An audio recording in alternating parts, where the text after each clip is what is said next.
Hi, this is Keely, and today we're going to talk about wave characteristics. These are some things that waves have in common. Doesn't matter the type, whether they're transverse or longitudinal, mechanical or electromagnetic, doesn't make any difference. And we're going to start off talking about wavelength. Now, wavelength, the symbol for it is the Greek letter lambda. And I didn't do a very good job of there. That's a little bit better. It looks pretty much like an upside down Y.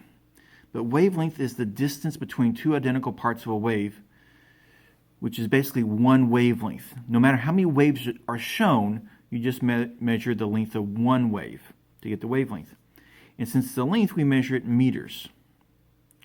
For a longitudinal wave that looks like this, the parts that are bunched together are called compressions. The part that's spread apart is called a rarefaction. And compression is where everything's squeezed together, so it's high pressure. Rarefaction is where everything's spread apart, so it's low pressure. But a wavelength will be from two corresponding parts. So from one compression to another compression, or from one rarefaction to another rarefaction. They should be the same length, but as you can see, it's really hard to tell with longitudinal waves. That's why a lot of times, if the wave is actually longitudinal, we convert it to a transverse wave where a compression is a crest and a rarefaction is a trough. And so let's look at a transverse wave here. So for this one, again, the top of the wave is a crest, the bottom of the wave is called a trough, and this line in the middle, that's where the median would be if there is no wave whatsoever. So that's sort of like the 0 point. So you have a disturbance where you shake it up and down. That creates the up part and the lower part as it moves up and down and travels to the side. So a wavelength on this is usually what we measure. So we can measure from one crest to another crest.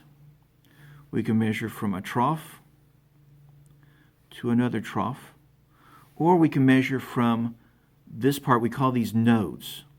The part that, the way that crosses where the medium should be if there's no disturbance, we call those nodes. So we can go from there to another node that is identical. So this is one that's getting ready to go up. So we have to go past this one, because that's going down, to another node that's getting ready to go up. And that would be one wavelength. Another property waves have is a period. And period is the time for one wave to pass. Now, it doesn't have to be a wave. We use the term period for anything that repeats, like the period of an orbit around a sun or a planet. So that's the time it takes for the moon to go around the Earth, is the period for the moon. For the Earth to go around the sun, that's the period of the Earth's orbit around the sun, and that's what we call a year. So a period is just a time. It could be a time for a swing to go back and forth, or a time for a spring to go bounce up and down. So it's any type of repeated motion. So period is the time to complete one cycle of something. But in this case, we're talking about waves, so time for one wave to pass. And its unit is seconds.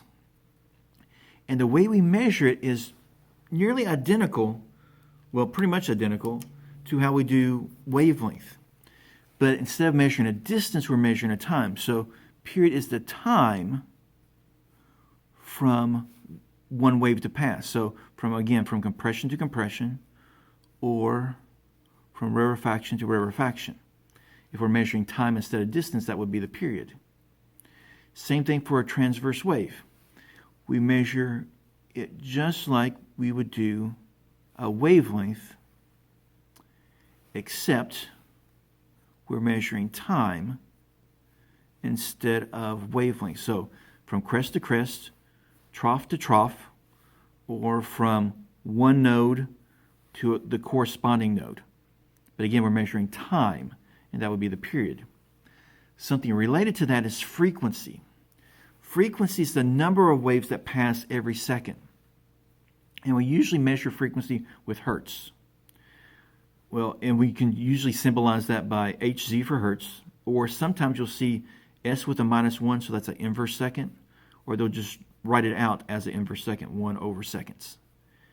Either one of those could be the unit, so it depends on what book you're looking at, which way the author does it.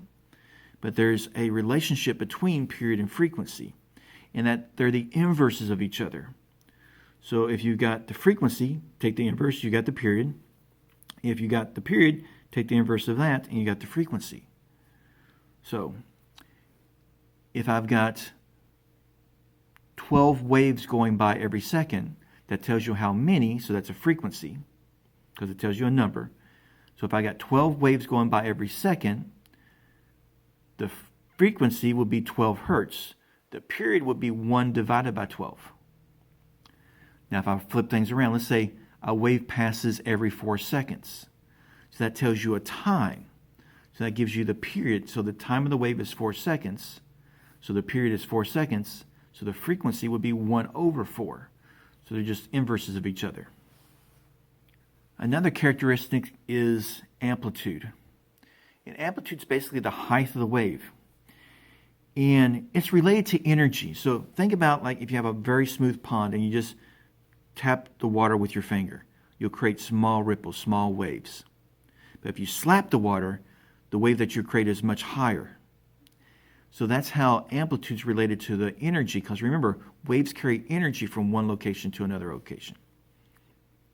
So amplitude will be the height.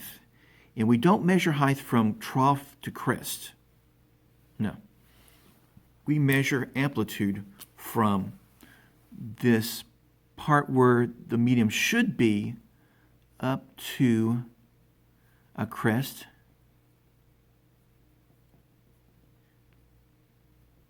or from, again, where the medium should be down to a trough. Both those is how we measure amplitude. You just do one of them. So you measure from the midpoint up to a crest or from the midpoint down to a trough. They both, again, should be the same measurement. And the last characteristic we're going to talk about today is the speed of the wave. And the speed is simply how fast it's traveling through that medium.